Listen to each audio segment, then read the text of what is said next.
Assalamualaikum warahmatullahi wabarakatuh, kelas 12. Gimana kabarnya hari ini? Semoga selalu sehat ya. Nah, untuk hari ini kita coba bahas beberapa soal ya yang tentang teori atom, terus inti atom dan radioaktivitas. Langsung 2 bab ya, karena kemarin belum sempat kasih contoh soal, jadi kita bahas hari ini ya. Nah, sebelum mulai silahkan berdoa dulu masing-masing. Setelah itu silakan buka buku paketnya halaman 154. Bismillahirrahmanirrahim, kita mulai ya. Nah, kita coba bahas dulu yang teori atom yang halaman 154. Mungkin misalkan ambil beberapa contohnya saja, itu biar sisanya nanti bisa buat kalian latihan soal gitu. Nah, Miss mau coba bahas nomor 4 ya, ini tentang teori atom. Pernyataan berikut yang merupakan kelemahan model atom Bohr adalah nah, yang mana nih? Ada A, B, C, D, dan E gitu ya. Ini ada di PPT yang kemarin Miss jelaskan gitu ya. Kalau misalkan belum punya, nanti Miss share PPT-nya gitu ya. Jadi untuk kalau atom Bohr kemarin kan ngomongin apa? Dia ngomongin kalau elektron itu kan punya lintasan gitu ya, berputar mengelilingi inti atom. Kalau lintasannya tetap, energinya dia tidak memancarkan energi, maksudnya ya udah energinya segitu gitu. Tapi kalau misalkan dia berpindah lintasan gitu ya, atau ibaratnya kayak transisi gitu ya, pindah dari satu kulit ke kulit yang lain atau satu lintasan ke lintasan yang lain, dia itu energi bisa menyerap atau melepaskan energi kayak gitu ya. Jadi ciri khas dari kelemahan atom Bohr itu yang A, tidak dapat menjelaskan efek Zeeman gitu. Kalian bisa lihat di PPT yang kemarin Miss kasih kayak gitu ya. Nah, berikutnya kita lanjut ke nomor 5 ya. Perhatikan pernyataan-pernyataan berikut. Ini ada 4 pernyataan ya. Kita langsung ke sini dulu. Karakteristik model atom Bohr dan Rutherford ditunjukkan oleh pernyataan nomor. Jadi nomor 1, 2, 3, 4 ini mana yang punyanya Bohr, mana yang punyanya Rutherford. Nah, kita coba bahas satu-satu ya. Yang nomor 1, elektron dapat berpindah dari lintasan yang satu ke lintasan yang lain dengan melepas atau menyerap energi. Nah, ini kalau ngomongin lintasan sama ngomongin energi berarti punyanya siapa? Punyanya si Bohr ya. Berarti nomor 1 punyanya Bohr. Nomor 2, atom terdiri atas elektron yang bermuatan negatif dan inti atom yang bermuatan positif gitu ya. Ini berarti punyanya si Rutherford. Ini dari percobaan yang kemarin tuh, yang suatu sinar ditembakkan ke lempeng gitu ya. Nah, pas mengenai lempeng itu kan ada 3 hal yang terjadi kan ya. Ada yang nembus lurus, ada yang nembus tapi langsung belok, ada yang bahkan nggak sempet nembus langsung mantul kayak gitu ya.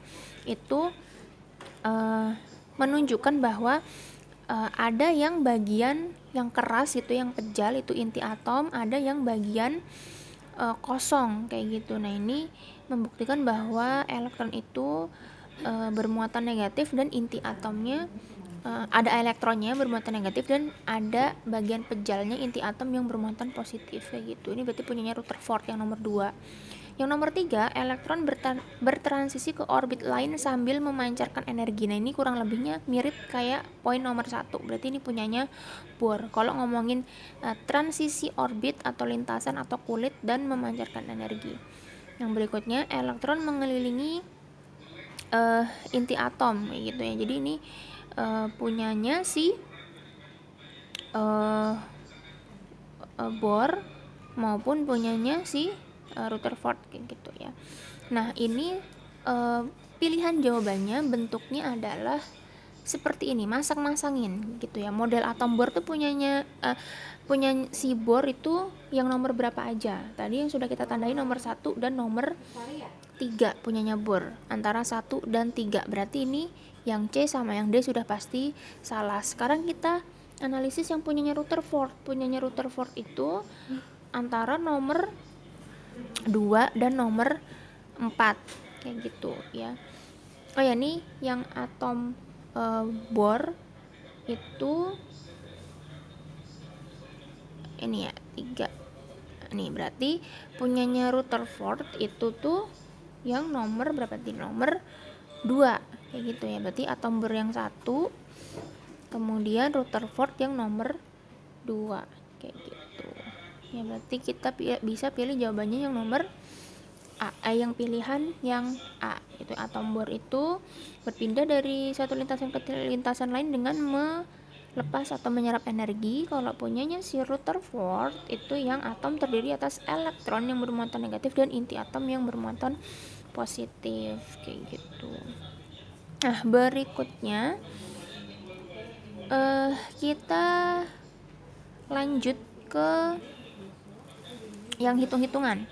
Kita coba bahas yang nomor 8. Ya kalau teori kan kalian bisa cari gitu ya di materinya. Itu kalau hitung-hitungan kemarin Miss belum sempat kasih contohnya, jadi Miss coba langsung ke yang hitung-hitungan ya.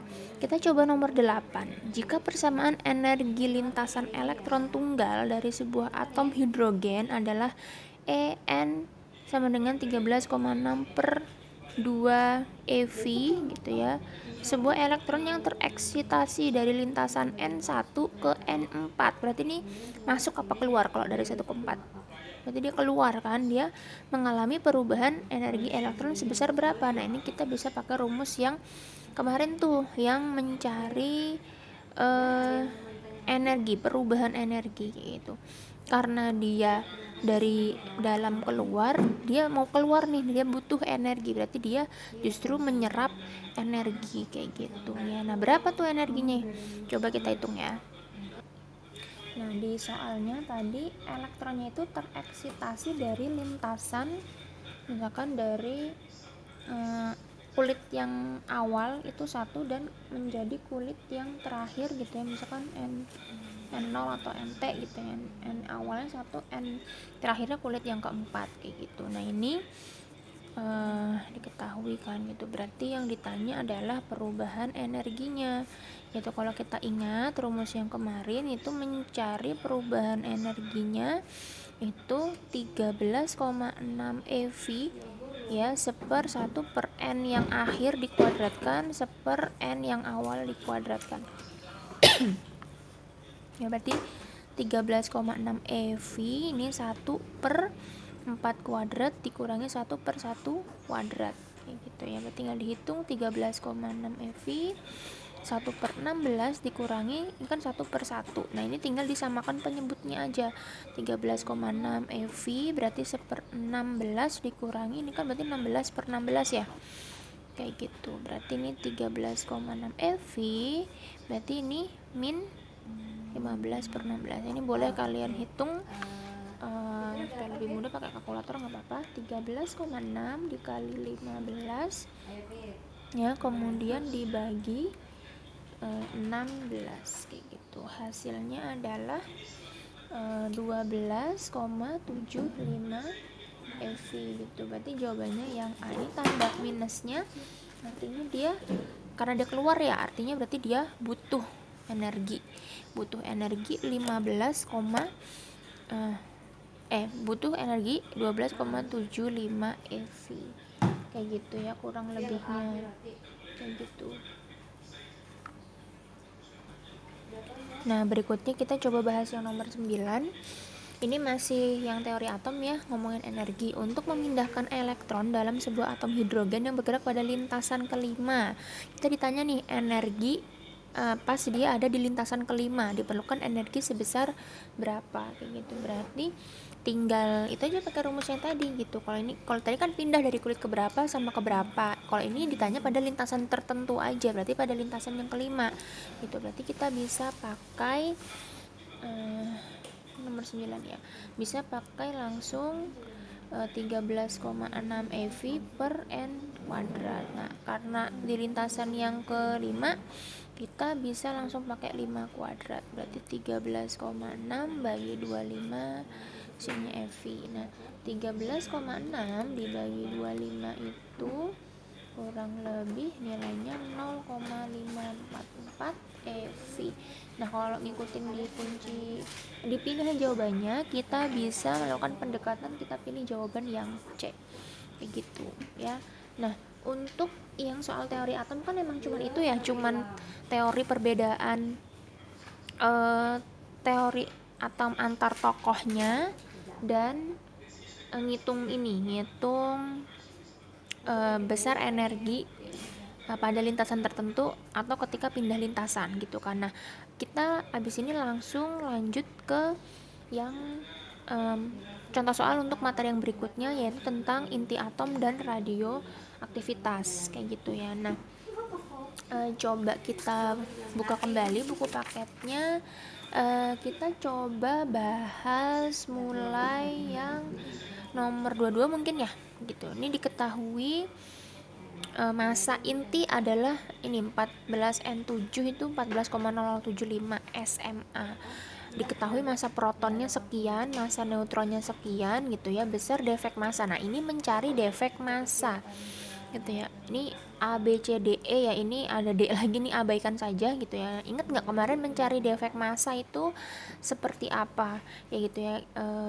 Kemarin kita ingat kembali rumusnya yang di PPT yang Miss jelaskan. Ini kan dari unsur ini kita kan tahu ya nomor atom dan nomor masanya berapa.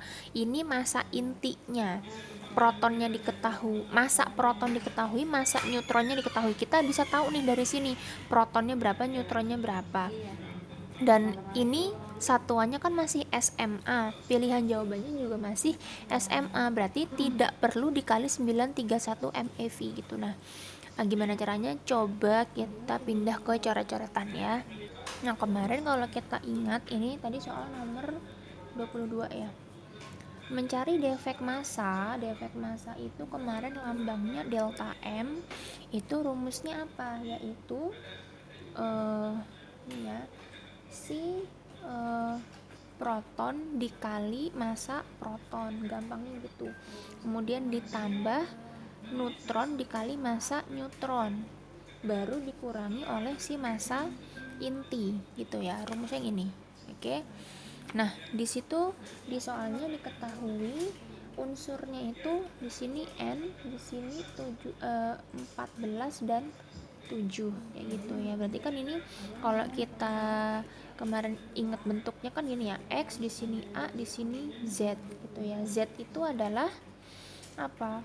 Proton. Neutron itu adalah ini Z gitu ya, proton. Si A dikurangin Z itu ya, ini Z itu adalah proton, yang di sini itu adalah proton. A dikurangi Z itu kemana apa? Neutron gitu. Karena dari sini berarti kita bisa tahu nih protonnya 7, neutronnya berarti 14 kurang 7 ya kan, neutronnya A kurang Z berarti 14 kurang 7 yaitu 7 juga, kebetulan sama. Ya sudah diketahui kan ya, di soalnya itu massa proton adalah 1,0080 SMA, massa neutron sama dengan 1,009 SMA. Nah, dari sini langsung kita masukin ke rumus yang ini gitu. Jadi protonnya 7 dikali MP massa proton, berarti dikali ini ditambah N-nya ini neutronnya 7 kali massa neutron. Massa neutronnya 1,009 dikurangi massa inti. Massa intinya tadi berapa tuh? Massa inti adalah 14,0075 SMA gitu. Nanti tinggal kita olah ya. Oke, karena udah penuh Miss pindah geser ke sini. Ini berarti defek massa tadi Miss tulis lagi ya, misalkan ini proton kali massa proton ditambah neutron kali massa neutron dikurangi massa inti kayak gitu ya. Berarti tadi protonnya adalah 7 dikali massa protonnya 1,0080 ditambah neutronnya adalah 7 juga kali massa neutronnya 1,009 ya, ini baru dikurangi massa inti 14,0075. Ini dihitung dulu baru nanti dikurang sama ini ya. Berarti karena ini kan angkanya banyak koma gitu ya, harus teliti dalam perkaliannya gitu. Berarti 7 dikali 1,0080 itu kurang lebih hasilnya adalah 7,056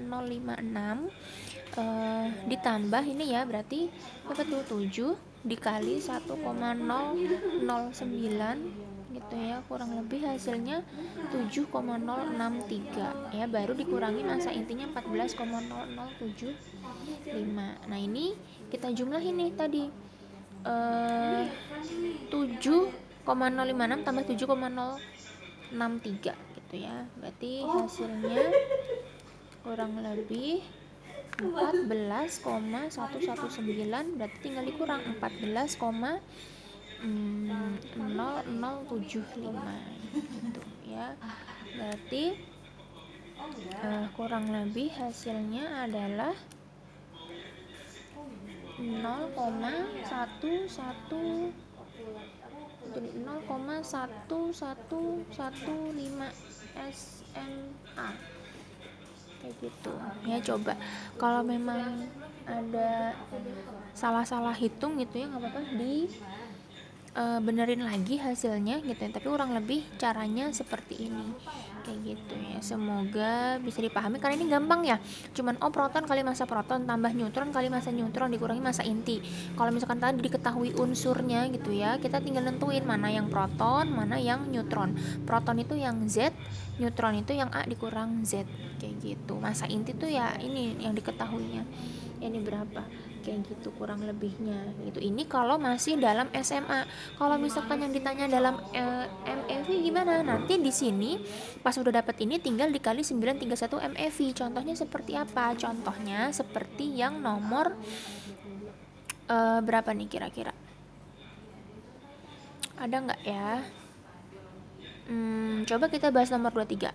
Jika massa proton, neutron, dan partikel alfa masing-masing 1,007 SMA, 1,008 SMA, dan 4,002 SMA, berarti nih proton yang ini, neutron yang ini, partikel alfa yang ini gitu ya. Dimana 1 SMA adalah 931 MeV, maka energi ikat yang dihasilkan oleh partikel alfa adalah berapa? Kayak gitu. Nah, ini kalau tadi kan nyari defek massa, kalau sekarang yang ditanya adalah energi ikat gitu. Coba kita cari ya. Nah, berikutnya ini kita coba hitung ya yang tadi nomor 23. Nomor 23 itu kita tulis massa protonnya 1,007 SMA, massa neutronnya itu 1,008 SMA, dimana 1 SMA itu adalah 931 MeV. Energi ikat yang dihasilkan adalah berapa gitu. Itu oh ya, massa apa tuh, partikel alfanya itu adalah 4,002 SMA. Energi ikatnya tuh berapa sih kayak gitu kan ya. Berarti energi ikat itu kan apa sih tadi, si defek massanya gitu ya dikali 931 MeV kayak gitu ya. Nah, ini berarti sama seperti tadi, intinya ini si alfa gitu ya. Kalau alfa itu berapa sih penulisannya kayak gitu ya. Kalau sinar alfa itu segini, 4 dan 2 kayak gini ya. Jadi coba kita hitung. Kita cari defek massanya dulu. Cari defek massanya berarti kan apa tadi?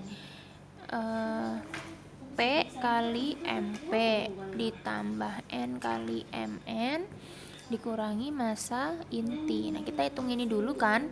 Kalau ini sudah dihitung gitu ya, baru nanti dikali ini 931 MeV gitu ya. Berarti di sini P-nya yang mana? Oh, berarti 2. MP-nya 1,007 ditambah N. N-nya berarti 4 kurang 2, berarti 2. Mn-nya 1,008 ya, dikurangi massa inti. Massa intinya berarti massa si alfanya 4,002 gitu. Berarti ini coba kita hitung ya. 2 dikali 1,007 hasilnya itu adalah 2,014 ditambah ya 2 dikali 1,008 itu hasilnya adalah 2,016 dikurangi 4,002. Ini hasil penjumlahan yang ini ya, 2,014 ditambah 2,016 hasilnya adalah 4,03. Berarti baru dikurangi 4,0002 kayak gitu ya. Berarti berapa nih?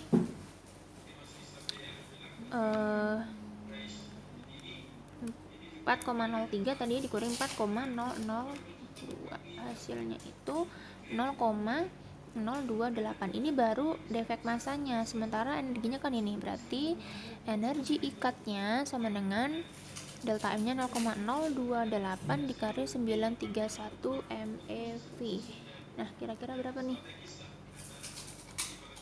Hasilnya adalah kurang lebih 26,068. Satuannya sudah MeV kayak gitu ya, 26,068. berarti kira-kira yang C seperti itu ya. Jadi ini gampang sebenarnya, tinggal proton kali massa proton tambah neutron kali massa neutron baru dikurangi massa intinya gitu. Kalau masih dalam SMA berarti cukup sampai sini saja.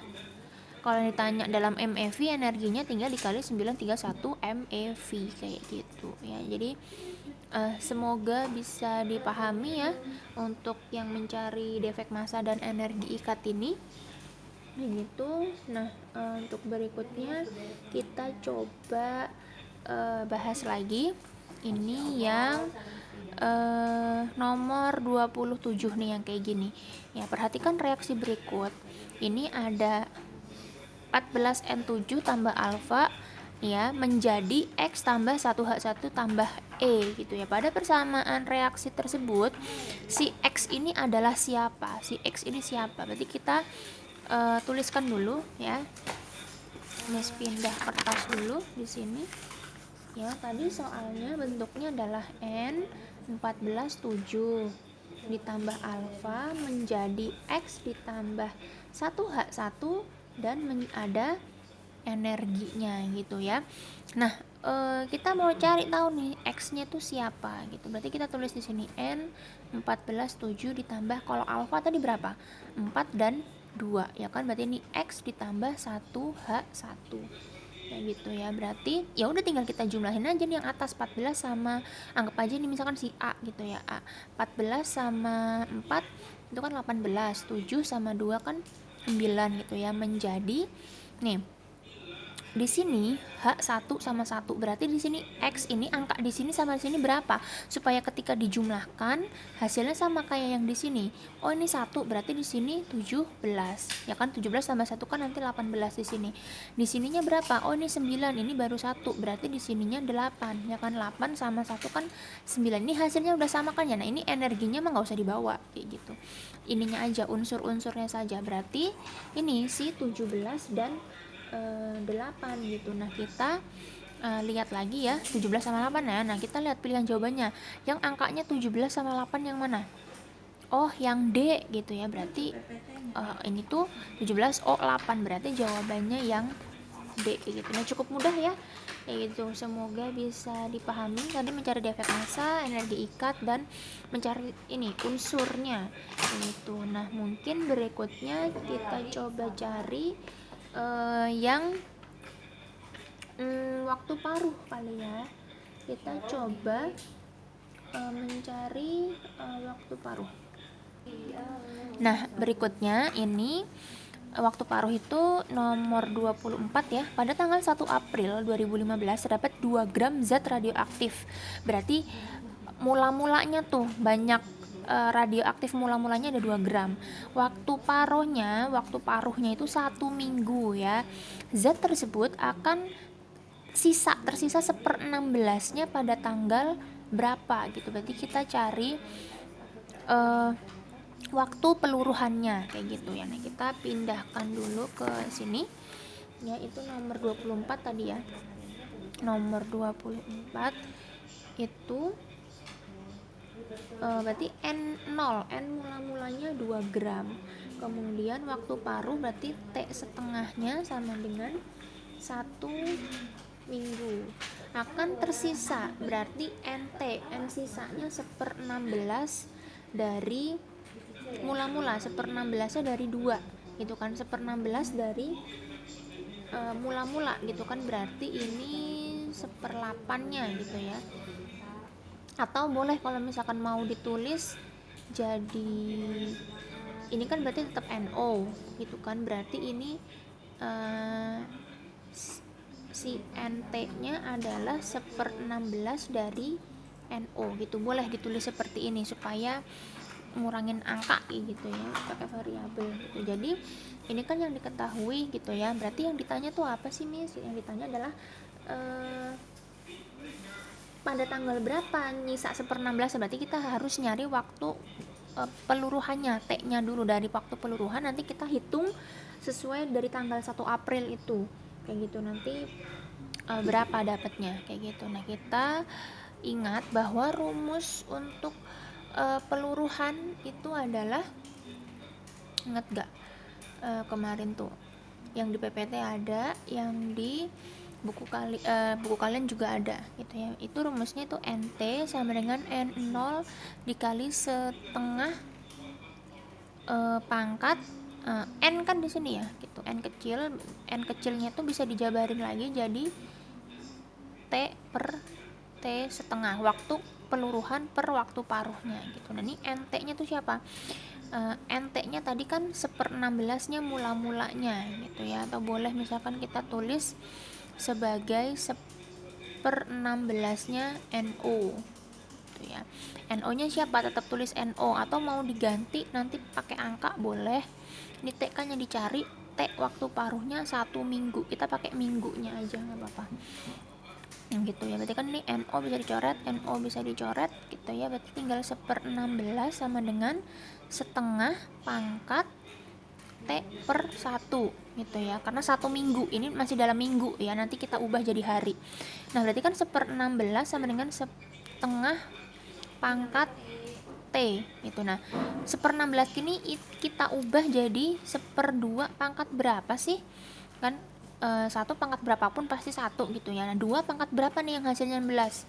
Kalau 2 pangkat 2 kan masih 2 kali 2 4. Kalau 2 pangkat 3, 2 kali 2 kali 2 masih 8 gitu kan. Nah, supaya jadi 16 itu 1/2-nya harus pangkat berapa? 4 gitu kan. 2 pangkat 4 16 kayak gitu. Berarti ini setengah, ini T. Ini kan sama nih, setengah sama setengah. Oh, berarti T-nya nilainya berapa? Mis pindahkan di sini, T-nya berarti 4. Kayak gitu ya. Berarti 4-nya ini adalah masih dalam minggu gitu ya. Ini masih dalam minggu gitu. Kita harus ubah dalam hari. Berarti 4 kali 1 minggu kan 7. Berarti T-nya adalah 28 hari. Nah, tadi kan itu mula-mula dari tanggal 1 April 2015 ya kan, ditambahin 28 hari jadinya 29 April 2015 kayak gitu. Berarti jawabannya adalah yang E kayak gitu ya. Nah, ini semoga bisa dipahami ya untuk yang mencari waktu paruh. Jangan lupa untuk disalin di buku catatannya seperti biasa supaya semakin paham ya kayak gitu, karena ini masuk juga di materi ujian sekolah kayak gitu ya. Untuk berikutnya kita coba bahas yang manfaat radioaktivitas ya. Kayak gitu. Ini kemarin sudah banyak yang Miss kasih di PPT gitu ya. Mungkin ini ada beberapa, mungkin misalkan bahas aja yang kemarin ada familiar yang udah kita bahas. Coba kita nomor 48 dan 49 ya. Di sini nomor 48 itu radiasi dari radioisotop CO60 kobalt 60 dimanfaatkan untuk apa? Ingat kemarin CO60 itu untuk apa? Untuk bisa mengontrol pertumbuhan beberapa jenis kanker kayak gitu ya. Jadi ini di bidang kesehatan nih ternyata, yaitu melalui sinar gamma. Berarti ini bisa untuk membunuh sel kanker. Berarti jawabannya yang E. Nah, zat radioisotop C14 ya, karbon 14 dapat digunakan untuk apa? Ingat, C14 itu ciri khas banget nih. C14 itu untuk menentukan umur fosil. Berarti jawabannya yang E kayak gitu ya. Nah, karena ini udah terlalu panjang videonya ya, Miss takut kalian lelah memperhatikannya, jadi mungkin untuk hari ini cukup sekian dulu ya. Untuk hari ini kita sudah bahas tentang teori atom, inti atom, dan radioaktivitas kayak gitu. Nah, maka Dengan ini berakhir sudah materi semester 2 ya untuk kelas 12. Sisanya itu tentang teori penyimpanan data, itu mah bisa kalian pelajari sendiri kayak gitu ya. Terima kasih atas perhatiannya kelas 12 ya, sudah menyimak video ini dengan baik. Jangan lupa untuk disalin di buku catatan ya. Kalau memang ada yang belum dimengerti silahkan ditanyakan ke Miss ya. Mohon maaf kalau Miss masih banyak kekurangan dalam menjelaskan materi hari ini ya. Semoga sukses ujiannya ya kelas 12. Cukup sekian dari Miss. Wassalamualaikum warahmatullahi wabarakatuh.